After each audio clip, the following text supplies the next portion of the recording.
Hello there, and this is Auntie, and I am coming out here to talk about the Little Women of Atlanta. I don't usually do reviews on these chicks, but y'all, let me tell you, last night was such a daggone fiasco that I had to come out here and do a video on it. Get ready, y'all, buckle up, because Auntie is all the way live on this music one. In the background is because of my neighbor. He is driving up in his car. His music is always loud as hell. He don't have any regard on whether or not somebody else is doing something in their house, whether that they want privacy or what. But look, I'm on a rant this morning. That scene yesterday with Kandi and her daughter was as uncomfortable as hell. It is our responsibility as parents to safeguard our children's minds, their hearts. That's our job. Kandi, everything cannot be up for sale. Everything cannot be up for public viewing.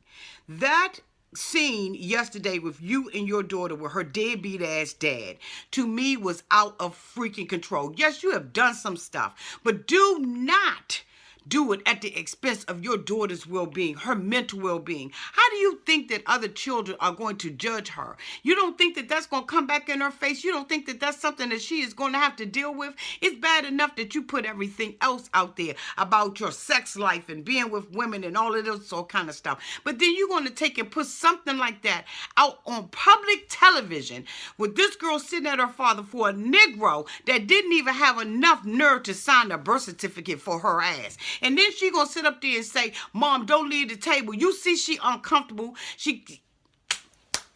You see that she's uncomfortable. And then you're gonna sit up there and leave her at the table with him. Why would you do that? I am so trying not to curse beyond what I have already cursed. I am livid. I am pissed. I am appalled at what Kandi did. That was uncomfortable for all of us. Let me tell y'all something. When the Real Housewives of Atlanta went off last night, I was spent. I couldn't do anything else. I couldn't watch another show. I was so emotionally done with all the stuff that went on that particular show yesterday. I was done. I couldn't watch the Housewives of Potomac. I didn't give a rat's behind out. They lived maybe 10 miles away from me, and I did not care what they were doing, because this episode right here, it exposed everything. And Kandi, your daughter's mental well-being is everything. It's everything. I would never in a million years put my daughter through something like that. And no, she doesn't have a deadbeat dad. She never had a deadbeat dad. But I still would not put something like that in front of television, let alone my family and friends. That's a conversation that you have in private. Why would you have all of us sitting up there watching your daughter barely opening up her mouth, barely talking? She uncomfortable. She on her phone. You going to tell her to put her phone down. Then you and him going back and forth. You made the whole damn thing about you. It ain't about you. It's about her. When the hell are you going to step up as a mother and protect your daughter? That's not protecting your daughter. And I don't mean to be going off like this, but I was so livid and I was so pissed off. And here it is the next day, and I'm still pissed about it, because I can't believe as a mother that you would do some stuff like that. I am so trying not to curse. I am so trying not to really go off. I am so trying to be calm. I am so trying to be a Christian woman. I am so trying not to act ignorant as hell out here. But that right there, that pissed me off. And yes, you are her mother. You can make every decision for her that you want to make. But make sure the decisions that you make for her while she is a minor is something that benefits her in the end. That's your responsibility as a mother. You don't put your daughter out there on TV, on public display, for everybody to judge her and judge her relationship with her dad, and then leave her ass at the table by herself with him. That's not what you do. And then you got her interrupting the conversation to try to get y'all to see the bigger issue. The bigger issue is her. Not you, Kandi. Not ratings. Yes, maybe some of the mothers, it may be helping them. But for a mother like me, it didn't help me. It made me angry. Don't do that to your baby. Okay, y'all, I had to digress. I had to digress. All right, so the next scene, we see Porsha and her sister at the funeral grounds. Wait a minute. First of all, hi, this is Auntie, and I am coming out with a review on the Real Housewives of Atlanta. Thank you all for tuning in to my channel. Like and subscribe. Hit that blue button so that when I do a video, you will be notified that it is up. Auntie forgot all about all of that kind of stuff. She all about the bag and all of that kind of stuff. And that's, I'm trying to be a lady. And that's not ladylike of me to not even welcome you to my channel. So I apologize. And I digress. So, okay, as I was saying, we see Porsha and her sister at the graveyard for her dad and everything. That was nice. Yeah. The next thing we see is Phaedra with Johnny. Phaedra that don't have anything to do with the case. Phaedra that recused herself. Phaedra that gave Johnny other attorneys to deal with. Let me tell you, when you're sitting at the same table on that same side with him, Phaedra, you're his attorney. You're advising him. You are one vindictive chick. Like, I never knew that you would be exposed the way that you are. But you are. You are really showing that you are one of them type of chicks that throw a rock and then hide your hand. You gonna sit up there with the boy at the table with two lawyers. One lawyer who says, I'm not gonna represent you, Johnny, no Appleseed. And then you have the other lawyer that says, okay, well, we'll try to get you some overtime pay. Because you want airtime, Johnny? You wasn't satisfied with what you got from Kandi? You wasn't satisfied with yourself? You didn't have enough self-esteem to take the case? To take the things with her and say, you know what? I demand more. I'm working more hours. Kandi, you're going to have to shuck out some duckies. It meant that much to you to be on TV, Johnny No Appleseed? Sit your ass down. You gonna sit up there now and try to recoup some overtime pay. It ain't even going to be worth it to you in the end. It's not going to be worth it to you in the end. You looking like a straight asshole. Y'all excuse my language, because it's not going to be worth it to you in the end, Johnny No Appleseed. Don't you see how stupid you look? To go after somebody after the fact, and Phaedra, you sitting up there trying to act like you don't have nothing to do with it when you sitting at the same table. Seems like to me, when you go before a judge, if you got a lawyer sitting at the same table with you, that's your representative. You are representing him, Phaedra. You are so dirty. If you had a problem still with Kandi, you should have addressed it. If you got punked, you got punked. Some of us, we do get punked. Some people even go and have fights and get their ass whooped. But at the end of the day, whatever happened between you and Kandi, it's over now. Move on. You didn't feel like Todd did you right. No, you mad at them because they, helping Apollo out or whatever. But you know what? To degrade yourself and to degrade the reputation of all attorneys, to make attorneys look dirty. They already don't have a good reputation as it is. And then you're going to sit up there, Phaedra, and do some crap like this? I'm so disgusted with you, Phaedra. I don't even know what to do. Hey, y'all. I really seriously had to step away. I had to step away from the camera. I had to step away from everything because, I'm just, lividly done. But anyway. So, now I want to talk about, Chateau Sheree and her revealing. I have mixed feelings about it because I'm happy for her because, as a single woman, she did it. But, of course, you did it at the cost of other people. All of this stuff, y'all, this was some straight up drama. It really was some drama. For Kenya to come over to Chateau Sheree and act a complete asshole, let me tell you something. Your house compared to Sheree's house is nothing, boo. It really isn't. It's a shack compared to what Sheree had going on. You talk about your life fixtures are like mine. Her life fixtures wasn't like yours. And you trying to nitpick. You talk about her bed. Her bed was custom made. Your bed was custom made, Kenya. But yours look like wood paneling to me, like from 1966. Girl, you know what, Kenya? If you can't celebrate a chick, if you can't be happy for somebody, don't even show up. I don't care what the producer said. Don't show your ass up. You didn't have nothing good to say about it. But then you got checked by Kim Zolciak, which I liked. I liked that Kim checked her. Okay, so y'all, let me go on and tell y'all what happened.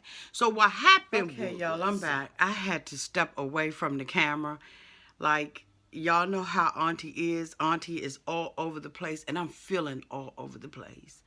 So anyway, I'm going to finish this review up. Y'all asked for Auntie to do longer videos. Well, here's your longer video. So anyway, we leave and we go to, you know, Sheree. That's kind of weaved in and out of the episode where Sheree is talking about Chateau Sheree. Hallelujah. Hip hop. Hooray. It finally got made. So anyway, you know, we see her talking, you know, to the contractors because she doesn't have appliances.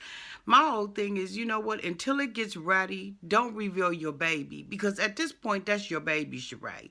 So why would you reveal that before it's time? Again, you know, these are the Real Housewives of Atlanta. Where the fake ones at? If these are the real ones, show me the fake ones. I think I would prefer to see them than to see what I'm seeing. But anyway, I digress. Y'all say, Auntie, slow down. Okay, so Auntie has slowed down. All right. So, you know, Sheree has, you know, everybody's coming. Porsha and her sister come. And Cynthia and her sister are there. And everybody like, y'all look like twins. And they got their mask on. And they ready to party. So they approach Porsha on the porch and tell Porsha, you know, hey, you know, the party was off the hook and whoop whoop and the whoop whoop whoop.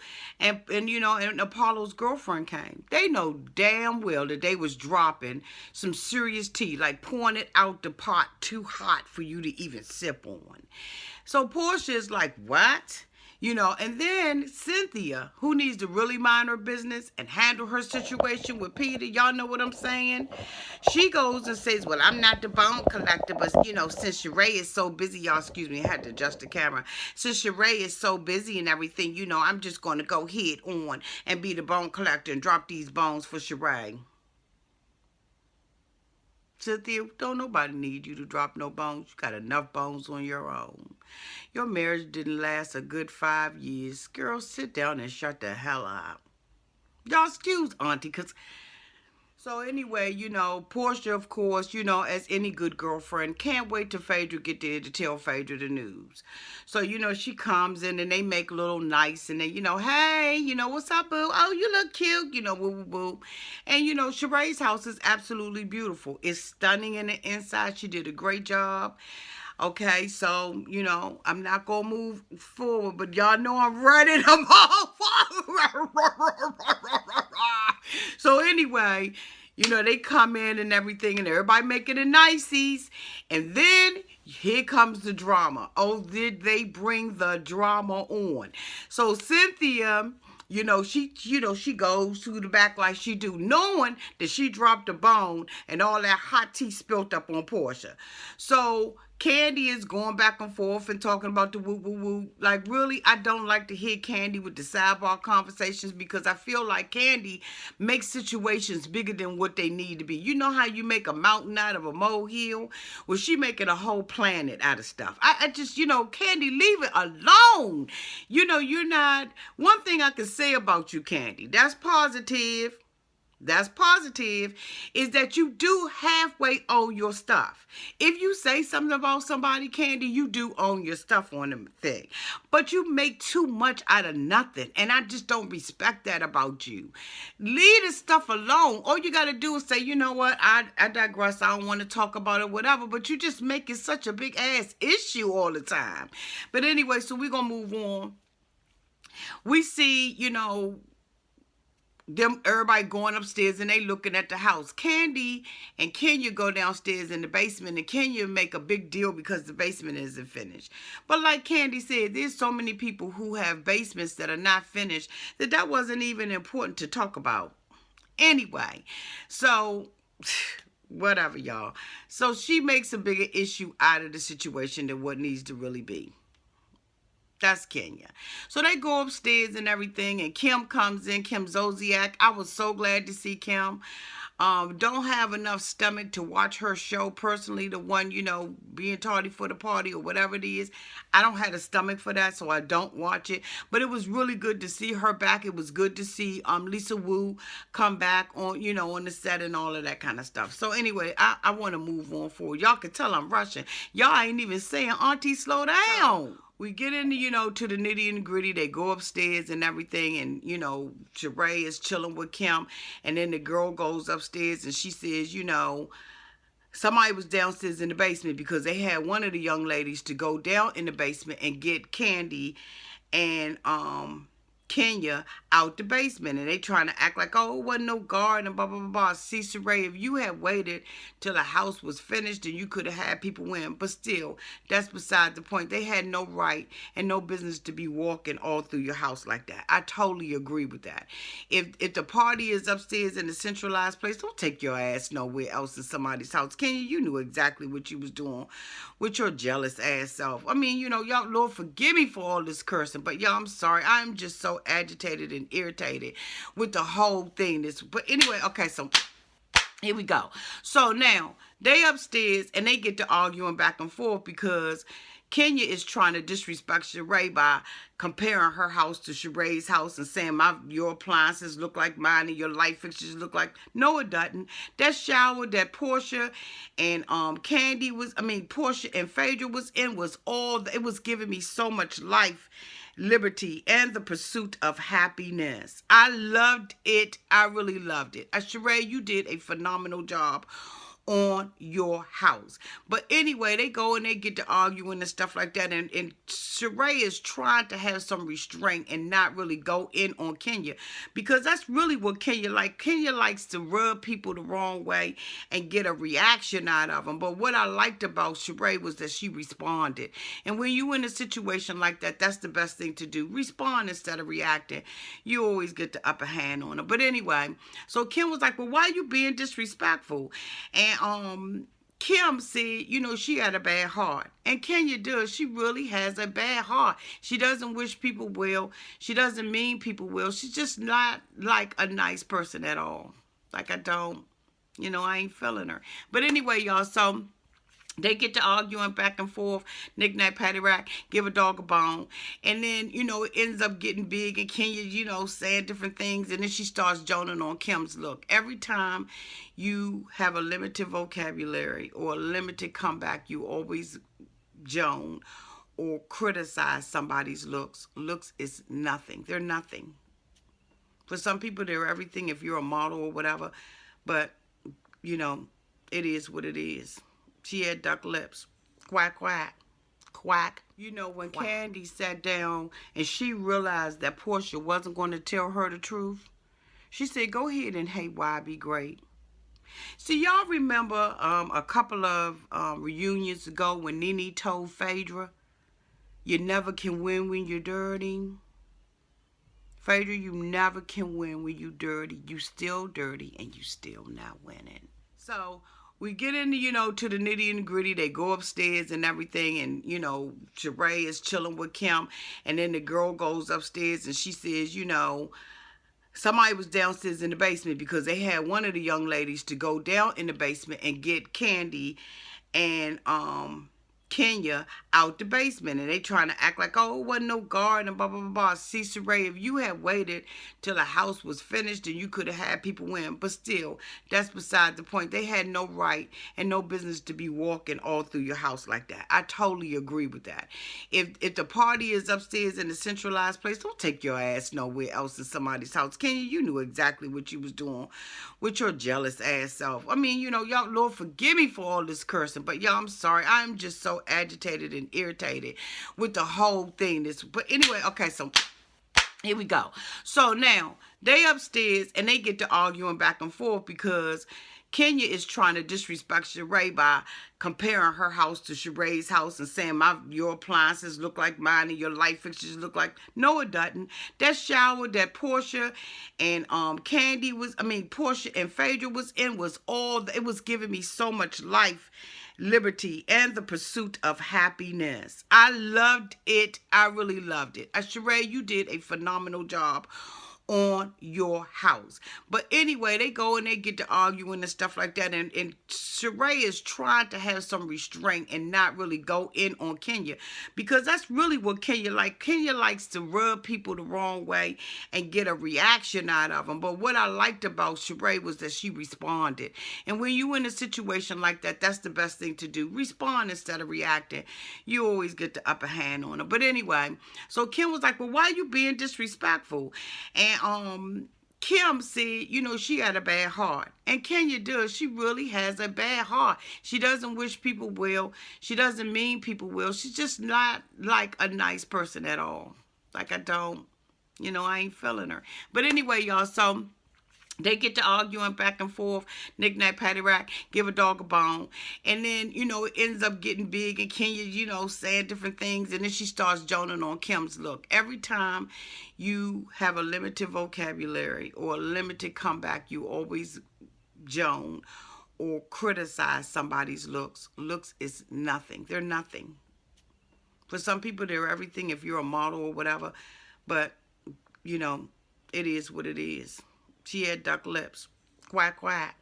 Quack. Why I sympathize with Phaedra? I didn't. Because the opportunity that she had with Kandi to tell the truth about how she really felt, and that she was representing Johnny Appleseed, Johnny that got his wrapper popped open and didn't like how Kandi and Todd licked it. That Johnny, she didn't. She ain't come clean. She threw a rock and she hit her hand behind, I'm an attorney. It's an attorney-client privilege. Phaedra. Kandi sat there and was very sincere about her apology. She came to you like a woman. She popped her bra and came to you like a woman and straight told you she was there, but I didn't represent her. And Kandi didn't. When that girl came up in that restaurant, Kandi made it very clear in front of everybody that she wasn't for it, that she didn't have anything to do with it. And she did, like she said, checked her husband. But Phaedra, you didn't. You was a low-down, dirty, busted, disgusted attorney, mortician. And you know what? I'm glad you got your mortician license, because you about to bury yourself in lies and deceit and just want to be something that you just absolutely are not. You have no integrity and no character. In my opinion, none. What kind of woman will sit up there in your girlfriend's face and say, am I out to get Kandi? Yeah, you out to get her, because you made sure that Bravo taped it all. But you know what the whole thing about this thing is? This whole episode to me, y'all, is when is enough enough? Can you sell out everything and everybody for money? Phaedra willing to sell out Kandi for some money? For a Bravo check that it appears she's not even getting anymore? Was it worth it? Y'all used to be good girlfriends. It's nothing like a good girlfriend. And it just seems like, that's crumbled and gone along the way. Let me tell you something. These Real Housewives of Atlanta make you really want the fake housewives. This is my review on this episode of the Real Housewives of Atlanta. If you like it, please subscribe. I thank you all again so much for viewing this video and for viewing me. But, it was just so much drama that went on in the household. And, yeah, I'm trying to wrap it up. But y'all know what? It just was some dirty, funky, stinky, nasty, trifling, low-down stuff that went on this week. And I just had to come forward and say something about it. You know what I'm saying? But anyway, I love y'all. Auntie loves y'all. Bye-bye.